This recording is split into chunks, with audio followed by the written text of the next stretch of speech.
Iowa, 1856. Para la historia oficial, este es un año de asentamientos rápidos y fronteras que se desplazan.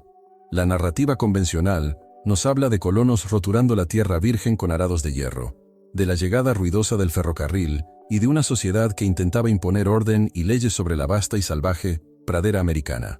En los libros de texto, Iowa se presenta como una tabula rasa, un territorio cuya historia significativa comenzó apenas unas décadas antes con la llegada del hombre europeo. No hay nada en los registros de ese año que sugiera que el estado fuera otra cosa más que un lienzo en blanco esperando ser escrito por el progreso y el destino manifiesto. En la intersección de las calles Main y Valley, en la próspera ciudad de Burlington, la actividad aquel día era puramente pragmática, ajena a cualquier misterio. El gobernador James Dongshaw Grimes, una figura central en la política del joven estado y un hombre de pensamiento lógico y progresista, había dado órdenes estrictas de construir un nuevo edificio administrativo que reflejara la estabilidad de su gobierno. Para los hombres que trabajaban allí, bajo un sol que empezaba a calentar la tierra compacta, el desafío no era arqueológico ni intelectual, sino puramente físico.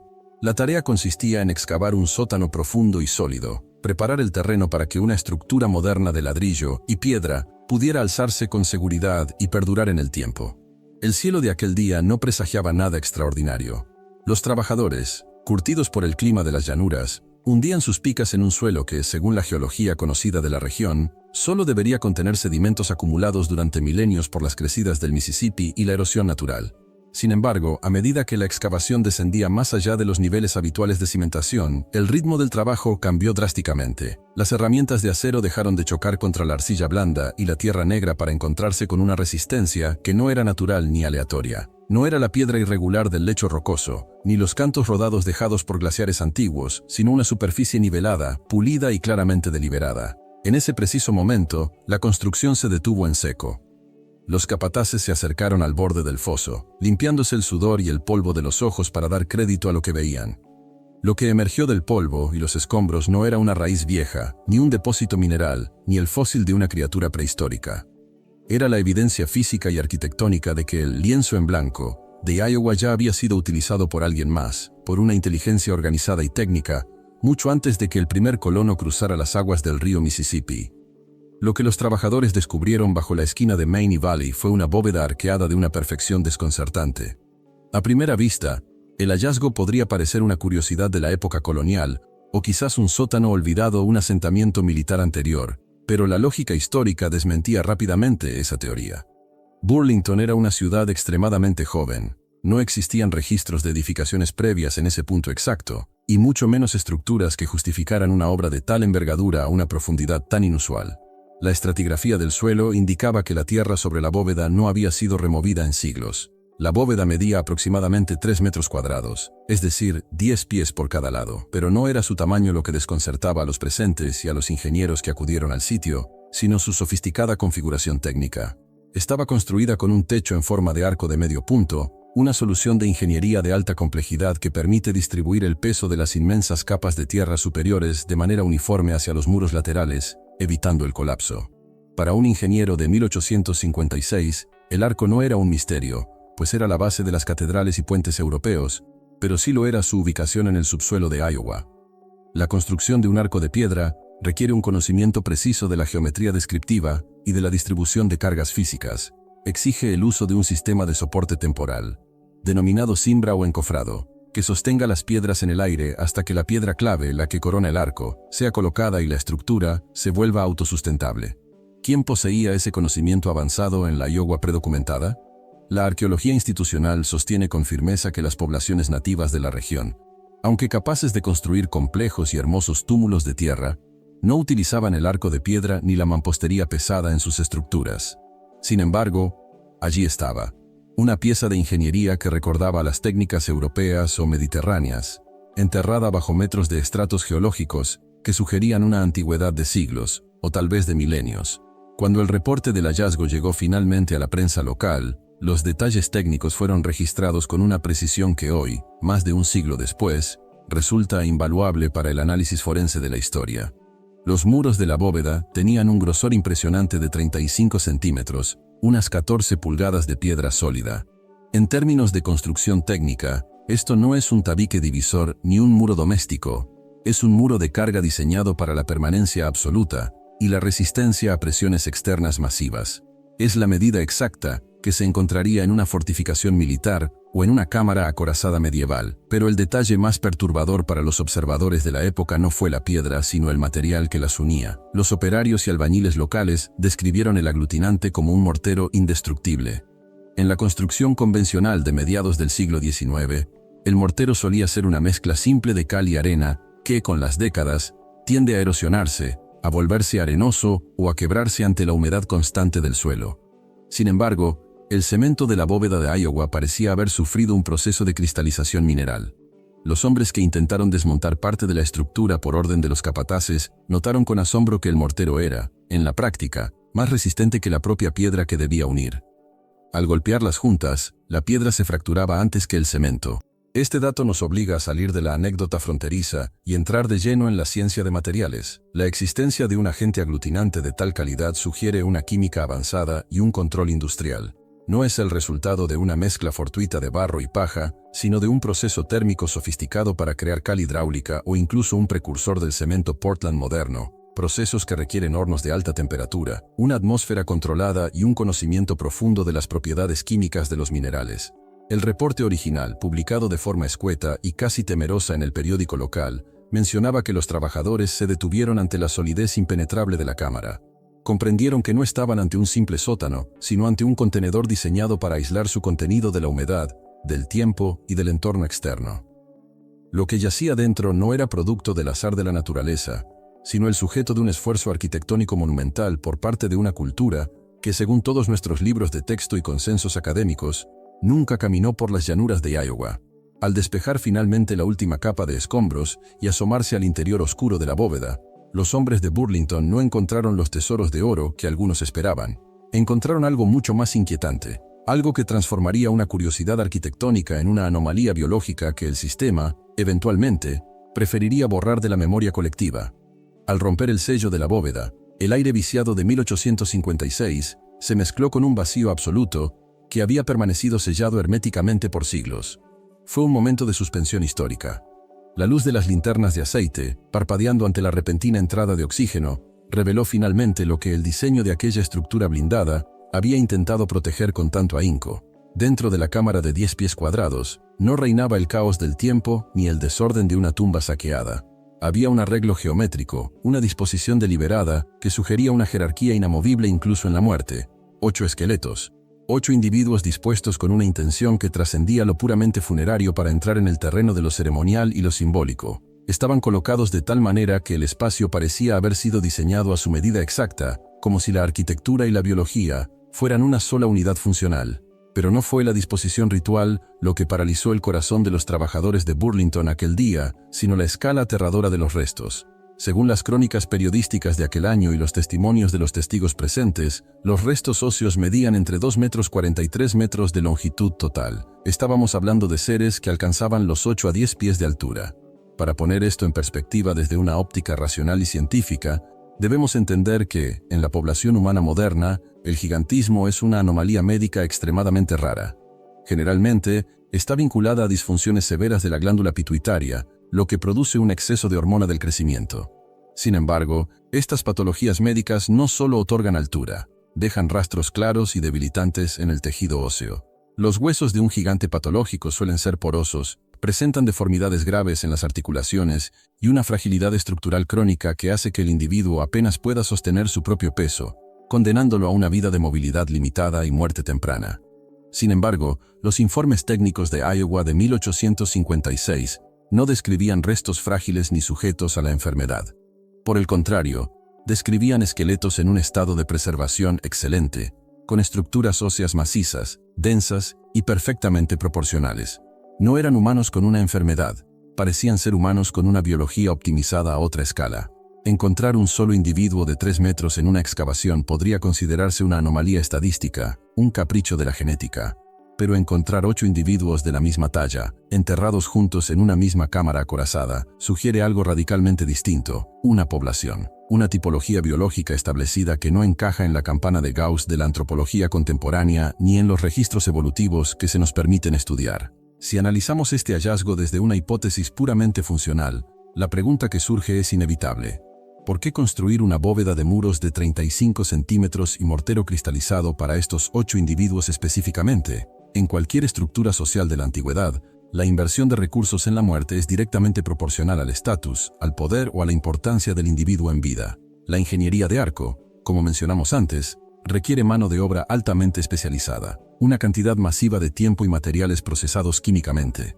Al enterrar a estos 8 individuos bajo una estructura de tal resistencia física, sus contemporáneos no solo estaban preservando cuerpos del polvo, estaban preservando un legado, una identidad o quizás una advertencia para las generaciones futuras sobre quiénes eran los verdaderos señores de esa tierra. Si aceptamos la veracidad de las medidas registradas por los testigos de Burlington, nos enfrentamos a una realidad física e incómoda. Un ser humano de 3 metros de altura no es simplemente una versión más grande de nosotros. Posee una capacidad de palanca biomecánica, una fuerza muscular potencial y una ventaja visual que lo sitúa en una categoría completamente distinta de interacción con su entorno. No es solo una cuestión de talla, es una cuestión de capacidad mecánica y de dominio sobre el paisaje.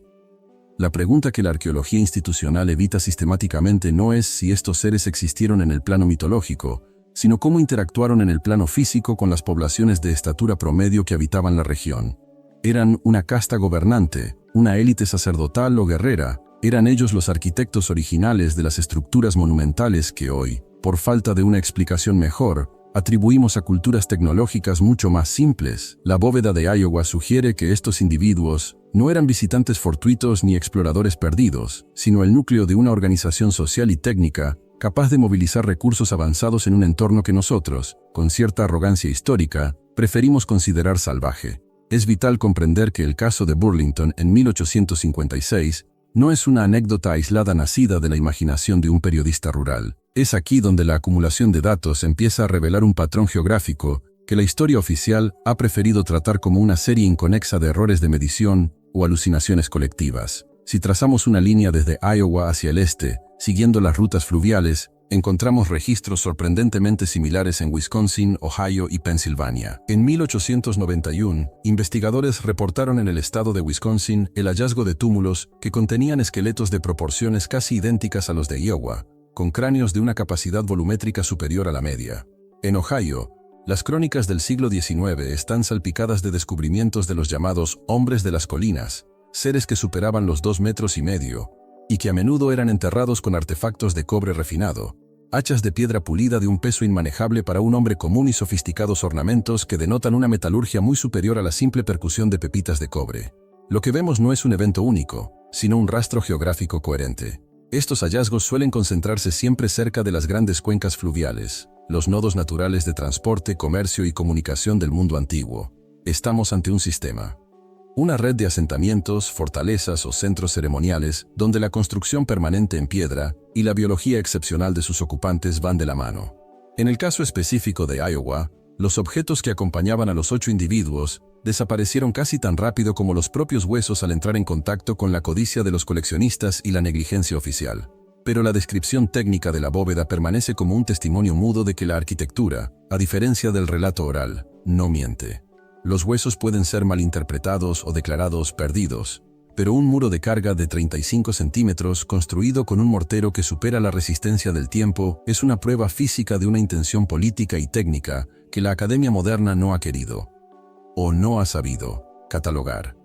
Mientras los trabajadores de 1856 miraban con una mezcla de temor y asombro aquellos esqueletos masivos, no sabían que estaban presenciando el cierre definitivo de un capítulo de la humanidad. Para ellos, era una curiosidad de la frontera. Para nosotros, es la primera gran grieta en una narrativa histórica que ha sido cuidadosamente protegida del escrutinio de la evidencia material. Tras el asombro inicial que sacudió a los trabajadores y curiosos en Burlington, sucedió algo que, visto en retrospectiva, se convertiría en la norma operativa para este tipo de hallazgos durante el siguiente siglo: el silencio administrativo. No hubo una clausura oficial de la excavación para fines científicos, ni se estableció un cordón de seguridad para proteger la integridad de la bóveda, ni se planteó siquiera la preservación del sitio como un monumento histórico. El gobernador James W. Grimes, hombre de acción y visión política, necesitaba que su edificio administrativo se alzara según el calendario previsto. En la mentalidad de 1856, el progreso no esperaba por la arqueología, y mucho menos por una arqueología que amenazaba con reescribir los cimientos mismos de la historia local. Sin embargo, el destino final de los restos es lo que dibuja el patrón de omisión más inquietante y sistemático de nuestra era. En la mayoría de estos casos documentados durante el siglo XIX, los huesos y artefactos eran enviados por ferrocarril a instituciones de renombre, principalmente al recién fundado Instituto Smithsonian en Washington, D.C., con la esperanza de que la ciencia oficial arrojara luz sobre el misterio. Pero una vez que esos cajones cruzaban el umbral de los archivos institucionales, la trazabilidad pública desaparecida por completo. Los informes detallados que describían muros de carga imposibles se convertían en notas a pie de página. Las medidas verificadas de 3 metros se reclasificaban en los registros como exageraciones de frontera o errores de medición de aficionados, y los restos físicos se perdían irremediablemente en almacenes, sin inventariar, o eran discretamente descartados por falta de espacio. No debemos buscar aquí una conspiración de película con villanos en las sombras, sino algo mucho más mundano, burocrático y, por tanto, extremadamente efectivo: el sesgo institucional. En aquel entonces, la arqueología estadounidense estaba en su infancia y luchaba por consolidar una narrativa lineal y coherente sobre el continente. Se trataba de promover la idea de que los habitantes originales de América eran únicamente pueblos simples y nómadas, destinados por el destino a ser reemplazados por la civilización industrial. La existencia de una civilización anterior, poseedora de conocimientos de ingeniería avanzada, química de materiales y una biología distinta, no solo era una anomalía científica, era un problema político de primer orden. Si la evidencia no encaja en el modelo preestablecido, el modelo, para sobrevivir, tiende a expulsar la evidencia hacia los márgenes de la leyenda. Este archivo ciego no fue producto del azar ni del descuido, sino de una política académica deliberada consolidada a finales del siglo XIX bajo la dirección de figuras influyentes como John Wesley Powell en la Oficina de Etnología Americana. Powell estableció un dogma que perdura en gran medida hasta hoy: la negación absoluta de cualquier civilización compleja o influencia externa desaparecida en suelo norteamericano antes del contacto europeo. Powell temía que aceptar la existencia de una raza de constructores avanzados, especialmente una que no encajara en el modelo biológico estándar, invalidara la narrativa de tierra virgen que el Estado necesitaba promover para justificar su expansión hacia el oeste. Cuando un descubrimiento como el de Burlington llegaba a los escritorios de Washington, no se trataba como un hallazgo arqueológico que celebrar, sino como un problema de gestión del conocimiento que había que mitigar. Los registros históricos muestran que cientos de restos de proporciones inusuales fueron recibidos por instituciones oficiales, solo para ser etiquetados bajo categorías genéricas como muestras mal identificadas. Al negarles un análisis forense público y una exhibición abierta, la ciencia de aquel entonces protegía un modelo de pensamiento que sostenía el status quo político de la nación. Para que este borrado sea efectivo, no es necesario quemar los restos, basta con retirarles el contexto. Un esqueleto sin una fecha de radiocarbono, sin un informe de excavación firmado y sin una ubicación precisa en una vitrina pública, deja de ser evidencia para convertirse en mito. Este fenómeno transformó hallazgos físicos tangibles en simples leyendas urbanas. Al despojar al descubrimiento de Iowa de su contexto científico y dejar que se perdiera en el mercado de curiosidades o en el olvido de un sótano rellenado con escombros de construcción, la historia oficial logró algo más efectivo que la quema de libros. Logró que la sociedad dejara de hacerse las preguntas correctas. Hoy, la esquina de las calles Main y Valley en Burlington es un lugar común, un cruce de caminos donde el tráfico moderno apaga cualquier eco del pasado. Miles de personas transitan diariamente sobre lo que alguna vez fue el techo de una bóveda diseñada para la eternidad. Pero Burlington no es un punto aleatorio. Se asienta sobre los acantilados que dominan el río Mississippi, una de las arterias comerciales y logísticas más importantes del mundo antiguo. No es casualidad que una bóveda de tal calibre apareciera aquí. Los ríos eran los caminos reales de estas civilizaciones olvidadas, y los puntos elevados sobre el cauce eran los lugares lógicos para establecer sus centros de poder y sus cámaras funerarias más protegidas. Lo que los trabajadores de 1856 encontraron fue un nodo vital en una red de infraestructuras que una vez conectó todo el valle del Mississippi. Al cubrir la bóveda de Burlington con el cemento de la modernidad, no solo enterramos 8 esqueletos, enterramos el punto de conexión física de una red arquitectónica que hoy nos obligaría a rediseñar todos nuestros mapas antiguos.